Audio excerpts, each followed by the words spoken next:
Should I start a business for the tax breaks? If you've spent any time on TikTok or Instagram lately, you're probably asking yourself this question. There's a lot of advice online right now telling you that you should probably open an LLC so you can start getting tax breaks. Well, I've seen several people try this myself. And in this video, I'm gonna show you exactly what happens when you try to start a business just for the tax breaks so you can decide if it's worth it for you. My name is Jonathan Tirolosi. I've prepared over 1,000 financial statements during my career working with over 100 different business owners. I've seen the good, bad, and the ugly of starting a business. And these are my thoughts when it comes to starting a new business. The number one most important priority for your business should be to become profitable. It might sound obvious when I say it, but I think this gets lost on a lot of people who want to get into business. One of the biggest problems I see new business owners struggle with is forgetting what to prioritize. Saving on taxes is their most important priority. You've probably heard people talking online about how you should buy an Escalade in December so you can save a couple bucks on your taxes at the end of the year. While it may look good on your tax return to do something like that, the reality is you still have to fork up the money for the vehicle.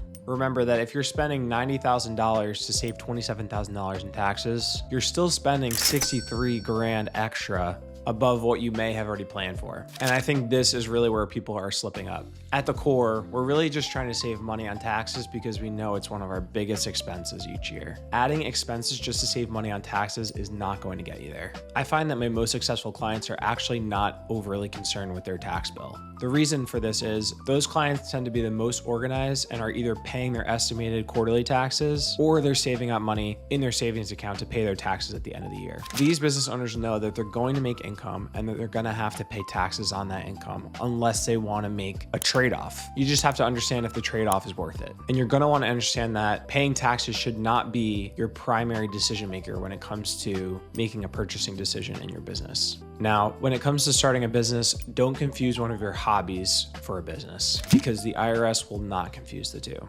If you are going to try turning one of your hobbies into a business and you're treating it like a hobby, the IRS is going to call your bluff. The premise that, oh, I'm just going to make a couple bucks on the side so I can write off my cell phone and my internet and my car is not a new concept for the IRS. They understand that people are trying to set up these small businesses just so they can write off some of the expenses that they're already paying for. If the IRS believes that you're not in the business to make money, they will consider your business a hobby and they will stop allowing you to take deductions on your tax return. The business really should be profitable or should have some plan to become profitable. But let's just say your plan is to break even and the IRS does allow you to take those expenses. Is this really even worth your time? I think there's this sentiment out there that people think they can start a business or side hustle making $20,000 a year with not a lot of effort. So they can start writing off their car, their phone, their utilities, their Wi-Fi. And while it is possible, I think those people are few and far between. The reality is you'll find that starting a business requires a lot of upfront time, effort, and sometimes even money. If you start marketing your products or services in month one, you might find that it takes 3 to 6 months of you putting in effort with no revenue coming in before you even get enough traction to get the business going. And the question you really have to ask yourself is it worth all this upfront time and money just to save a few $100 or $1,000 on your taxes at the end of the year?